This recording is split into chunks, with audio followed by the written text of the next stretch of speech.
Assalamualaikum warahmatullahi wabarakatuh. Di pertemuan ini kita akan membahas materi kekuasaan dan demokrasi, keterkaitannya dalam etika politik. Materi ini merupakan penjelasan lebih lanjut dari tugas materi reading course di pertemuan sebelumnya. Banyak yang mengatakan politik sebagai seni menggunakan kekuasaan. Karenanya, kekuasaan politik harus diberikan kepada orang-orang bijak atau orang-orang yang mempunyai etika moral yang baik. Penggunaan kekuasaan tepat dan tidaknya bergantung dari siapa yang memegang kekuasaan itu. Pijakan berpikir inilah yang digaungkan oleh para pendukung moral etis sebagai tolak ukur untuk mendiskusikan persoalan-persoalan bangsa, terutama dari sisi politik dan kekuasaan. Etika memberikan sumbangan pemikiran tentang bagaimana masalah-masalah kehidupan dapat dihadapi. Tetapi etika juga tidak menawarkan tentang bagaimana sih cara memecahkan masalah itu. Karena pada dasarnya etika merupakan sebuah kajian reflektif ke dalam diri manusia. Etika memberikan dasar moral kepada politik. Oleh karena itu, jika kita menghilangkan atau mencoba menghilangkan etika dari kehidupan politik, sama saja dengan membiarkan praktek politik itu bebas, menghalalkan segala cara, tanpa menghiraukan kesusilaan, norma, atau aturan-aturan yang tidak tertulis. Seperti yang telah kita bahas di sebelumnya, fungsi etika politik ialah sumber pemikiran teoritis untuk mempertanyakan dan menjelaskan legitimasi politik yang bertanggung jawab, rasional, objektif, dan argumentatif. Oleh karena itu, tugas etika politik ialah menjadi pedoman objektif dalam mengatasi masalah-masalah kenegaraan bagi para elit politik. Penyelesaian permasalahan ini harus berdasarkan argumen-argumen yang dapat dipahami dan ditanggapi oleh semua pihak yang mengerti duduk perkaranya dan memiliki standar moral tinggi. Karena etika politik dapat memberikan patokan-patokan, orientasi, dan pegangan normatif bagi mereka yang memang ingin menilai kualitas tatanan dan kehidupan politik dengan tolak ukur martabat manusia. Jadi jika etika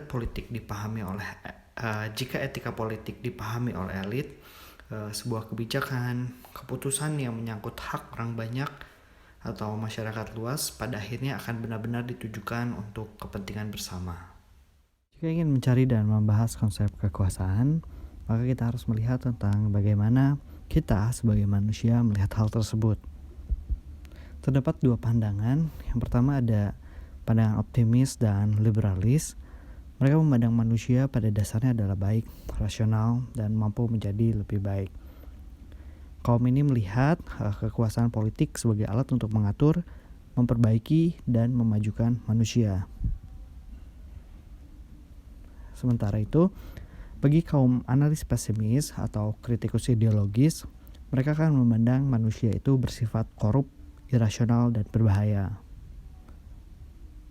Kemudian dunia akan dipersepsikan pada dasarnya kacau dan politik selalu dilihat sebagai urusan yang kotor, aktivitas-aktivitas immoral. Dan pada intinya, kaum analis pesimis ini melihat kekuasaan sebagai sesuatu yang jahat dan kejam. Kemudian ada pandangan lain, yaitu pandangan dari sisi realistis, di mana kejahatan dan kebaikan bercampur aduk dalam diri manusia. Jika pada dasarnya manusia adalah jahat, maka tak mungkin juga ada pemerintahan. Tapi jika semua manusia baik, maka nggak perlu juga ada pemerintahan. Jadi harus diakui bahwa manusia sejatinya adalah makhluk yang kompleks. Manusia bisa memiliki dan memilih untuk menggunakan akal pikirannya atau tidak. Manusia bisa memilih antara baik dan jahat, salah atau benar sesuai dengan kepentingan masing-masing. Oleh karena itu, etika hanya bisa digunakan oleh orang-orang yang berakal. Dengan kemampuan tersebut, kekuasaan politik bisa bersifat baik atau buruk tergantung pada siapa manusia yang menjalankan dan apa kepentingannya. Apakah dia menggunakan nilai-nilai norma politik berdasarkan kebaikan bersama atau hanya kepentingan kelompok tertentu. Kepentingan ini juga bersifat subjektif dan tidak dapat diukur secara general. Makanya banyak pemain politik tapi hanya sedikit yang mampu menjadi negarawan bermartabat yang didasarkan pada standar moral yang tinggi. Berikut ini adalah karikatur dari Max Weber, seorang sosiolog yang cukup vokal dalam menyuarakan etika politik dan kekuasaan. Menurut Max Weber, kekuasaan adalah setiap kesempatan untuk menetapkan kehendak diri sendiri dalam sebuah hubungan sosial meskipun dihadapkan pada sebuah perlawanan. Tak masalah apapun basis kesempatan itu. Jadi sebenarnya untuk apa sih kekuasaan itu? Jika bertolak dari pemikiran Max Weber bahwa seseorang yang terlibat dalam politik, tujuan utamanya adalah mencari kekuasaan.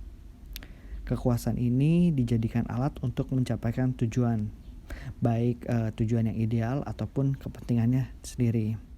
Jika kita melihat bagaimana penggunaan kekuasaan ini, jika pada sebuah negara atau sebuah elit atau pemerintah menggunakan kekuasaan sebagai alat untuk mendominasi, bukan untuk melayani, maka endingnya adalah tindakan-tindakan politiknya akan menimbulkan kebencian dan permusuhan.